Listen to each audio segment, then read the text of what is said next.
Hey, everyone. What is going on? Lauren Sisler here with AL.com, hanging out in this beautiful kitchen at the All South Appliance Store, our proud sponsor of SEC Insider, the All South Appliance Store here on Lakeshore Parkway. They've got you covered. You want to get that remodel done before the holidays? They got you. They got you covered right here. So we appreciate our sponsors, and we appreciate Mike Rodak talking a little Alabama football. I feel like we've had a little hiatus. I mean, even though we've been talking about Alabama football this whole time, the fact that Alabama gets 2 bye weeks, things were a little crazy there. Obviously, the Alabama LSU game getting canceled, LSU having some struggles with COVID, of course. And, that was kind of a common theme last week in the SEC with 4 games getting canceled. So we'll start there. Sort of what do we know about the Alabama LSU game? Is there a chance that game, gets rescheduled? And, of course, with the SEC kind of coming down and saying that we're going to potentially make some changes to the schedule from this point forward or after this upcoming week. Just what do you know about that? What are your thoughts on where that game stands now? Yeah, there's definitely still a chance. And I don't know, or I don't think we're going to hear about it the next couple of days. I think it's more something that we would hear next week after this next set of games is completed and they get a better sense of where they are and how many games are still left to play. And this week has gone fairly well so far for the conference compared to last week. By this point last week, or at least, Tuesday afternoon was when I think the Alabama LSU game was canceled and a couple others as well. And so far this week, there's only been one. And it doesn't seem as though there's any, rumblings yet of any other games being close to getting canceled. And Alabama's in a good spot with COVID themselves.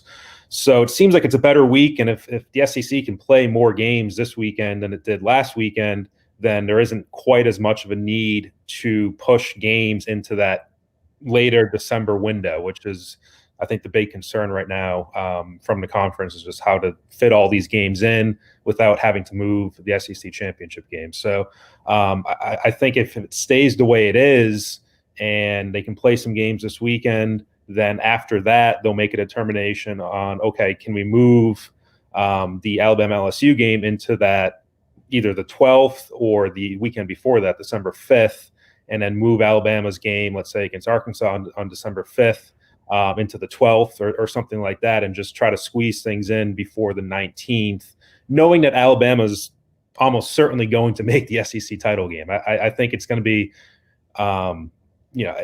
it's tough for anybody to make an argument outside of Alabama in the SEC West that they shouldn't be playing another game on the 19th because they still have a chance to play the SEC title game on the 19th. I think that's a hard argument to make. And so if they can push, like, let's say LSU's game that they would play on the 5th and make that on the 19th, and it's just almost a consolation game at that point because they're not in the title game, that would allow some more space on the schedule. So it's just it's a Rubik's Cube at this point, just trying to fit every game in and not move that title game. And I think the bottom line is that they just need to get through this week and see how many games they have left to play before they start making any decisions from there.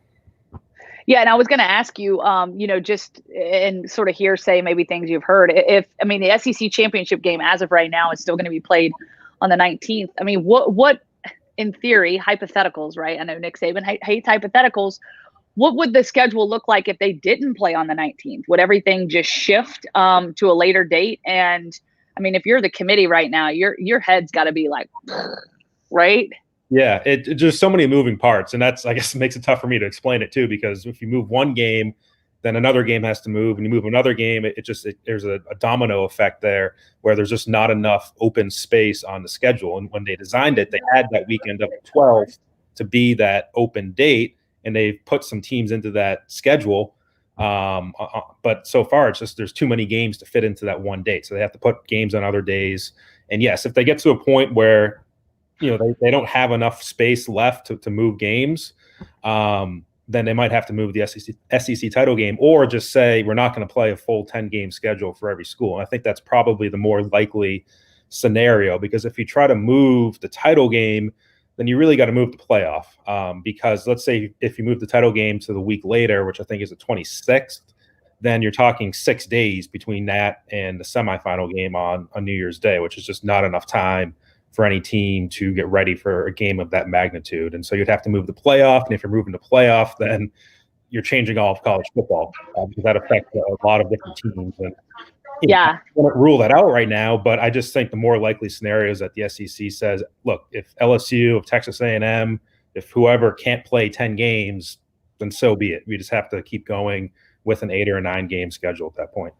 Yeah, no doubt. And of course, I mean, the bowl season obviously set to start as of right now on time, but that could certainly change as well. So it would be definitely odd when games are starting at before an SEC championship game is being played. So I don't even know how you factor that in, especially you can kind of predict who would be lined up in each game, perhaps, but I think it would still be a logistical nightmare. So trying to figure all that out, we'll leave it to the pros to figure that out. And I'm sure, of course, when we get updates on that, we can certainly circle back around. My next question for you, Mike, Jaylen Waddle, who had the ankle fracture against Tennessee on October 24th, obviously was announced that it was a season-ending injury. And while, yes, that still seems to be the case, sources, according to AL.com, said that his cast has been removed this week. And even though it's not likely that he comes back, there's still a possibility. What are your thoughts on that? And what do you know about that situation? Yeah, it was good reporting there from Matt as far as the chance that he could come back. And it was interesting, even that day of the injury at Tennessee, where you had the halftime interview with CBS, where sort of off the bat, Saban said, yeah, he's done for the season. And then when we talked to him after the game, it was a little bit more of a couched response where, he said he's probably out for the year. So, between halftime and the end of the game, probably someone got in his ear and said, hey, maybe there's a chance that he could come back, because it was a clean break. And that certainly helps. It's much better than having, a catastrophic knee injury where there's ligaments involved and tendons and all that. This is a bone issue, and bones heal. And typically that's a pretty straightforward process. And that certainly is helping out, his recovery at this point. With that said, I think Jaylen Waddle needs to make a decision for himself too. And let's say, even if medically they say, hey, you can probably play on this in the national title game or the semifinal, he has a lot of money on the table, as far as being an NFL player. And from the NFL people I've spoken to, this injury doesn't change anything. He's still a first-round pick and quite possibly a top 15, top 20 pick. And how much he has left to gain in that regard, I don't think there's much that he'll show in those games or game in the playoff that he hasn't already shown. And you have to weigh that against the risk of getting injured again, or just the idea of how much is a national title, winning a national title and being on the field for that worth, compared to securing your future and your family's future financially as far as the NFL goes. So I think there's more layers to that decision than just simply the medical aspect. But right now, it certainly seems that there's at least a chance that he's back. Yeah, definitely a tough decision, I know. And knowing Jaylen, obviously, wanting to get back out on the field and compete for his team would certainly, be a priority. But at the same time, with so much riding on it, to your point, too, the fact that it was a clean break, there really is no question. Obviously, he's able to come back. He's got the best medical staff around him, right? The best treatment. So in terms of in the eyes of the NFL scouts and obviously the NFL teams, this is a guy that's probably not going to miss a beat. But to your point, do you want to rush him to get back? You're talking about a January 1st semifinal, potentially playing in that, maybe not, or the national championship game on January 11th.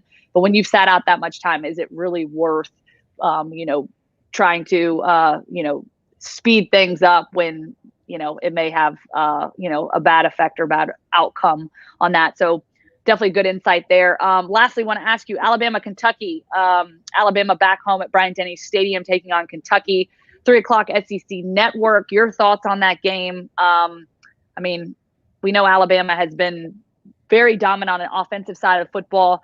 Defense has obviously showed great strides, shown a lot of improvement. What are you looking at in this matchup for Alabama against Kentucky?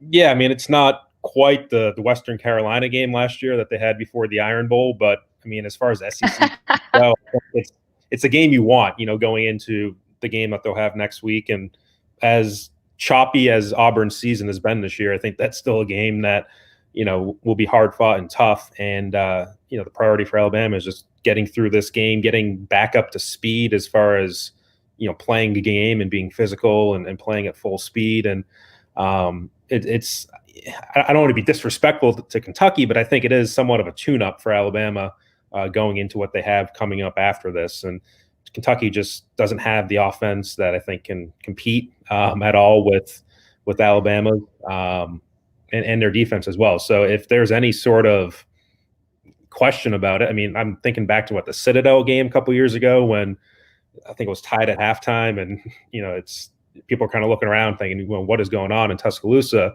You don't want that sort of situation here, and you just want a clean game where there's not questions about the defense coming out, there's not injuries going into some more important games down the road, and I just don't really see it being that competitive of a game, to be honest. Well, I'm going to make sure Nick Saban doesn't get his hands on this video, because Mike Rodak, you the rat poison. Don't be bringing that nonsense. I agree with you, though. I think it's a good, like you said, tune-up game, especially coming off 2 off weeks. I think this is a good one for him. And, of course, being healthy, staying healthy will be important. And, maybe the opportunity to get some guys in the mix as well, some younger guys to continue, growing them, developing them, because you never know when they're going to be needed. And, of course, we got to, Nick Saban's always planning for next year, right? But we appreciate you, Mike, as always, and we appreciate our sponsor, All South Appliance, proud sponsor of SEC Insider, inviting you to visit us online at myallsouth.com or in their beautiful showroom that I'm hanging out in right now. They've got several across the state of Alabama, Tennessee, and Florida.